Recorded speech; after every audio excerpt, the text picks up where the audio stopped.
Dear young pastors, I need to ask a question from you young and vibrant young pastors.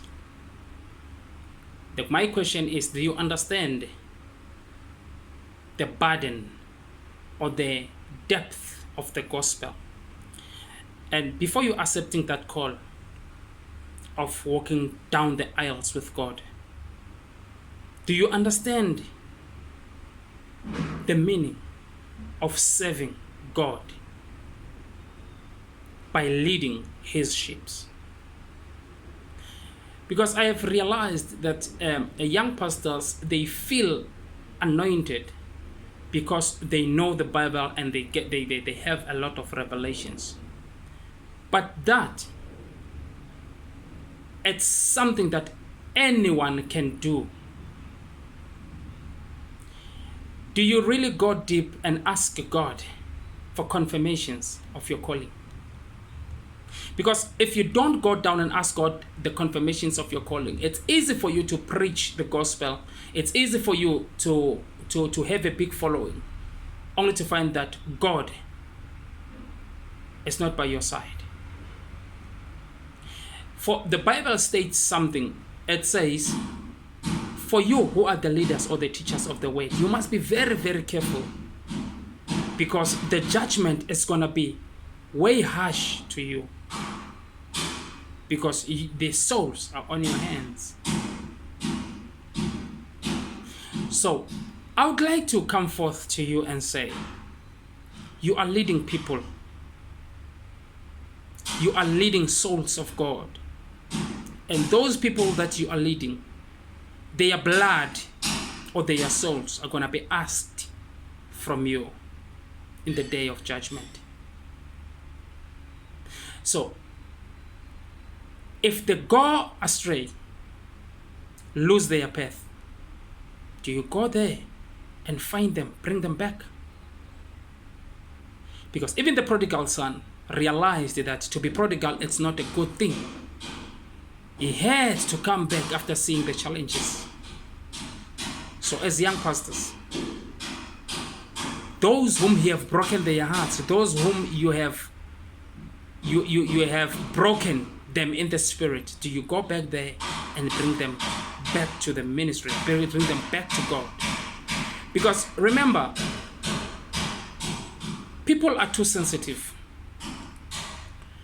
If you as a leader have an affair outside, cheat on your wife, do abomination inside the church, have girlfriends in the church, how are you going to align your people, the people of God, actually under your care? How are you going to preach the true gospel? Because once you stand in front of them starting preaching, there's a spirit which you utter. When you utter, there's a spirit which you disseminate to them. Whether you have done whatever you have done, nobody have seen you, but there's a spirit that is rested on your shoulders. By the moment you start talking, the spirit gets disseminated to the congregation. If you cheat, the whole church is gonna cheat, because you are the leader. As you speak, you disseminate the spirit.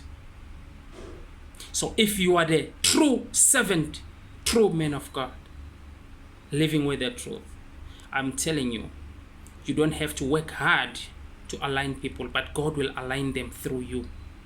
God will align them for you. They will never go out of hand, because as a leader, God sees you and blesses you. And as he blesses you, he stretches his hand upon the congregation. So if they feel like doing wrong things, God speaks through them in their conscience. They will never go astray, because you are also disciplined. You obey God. You humbled yourself all the time. You don't decide before God says so. So I'm here to tell you that you are leading people. You are not just leading just people, but you are leading the church of God. They are the parts of the body of Christ. People, check your leaders. Pray for them. Pray for them.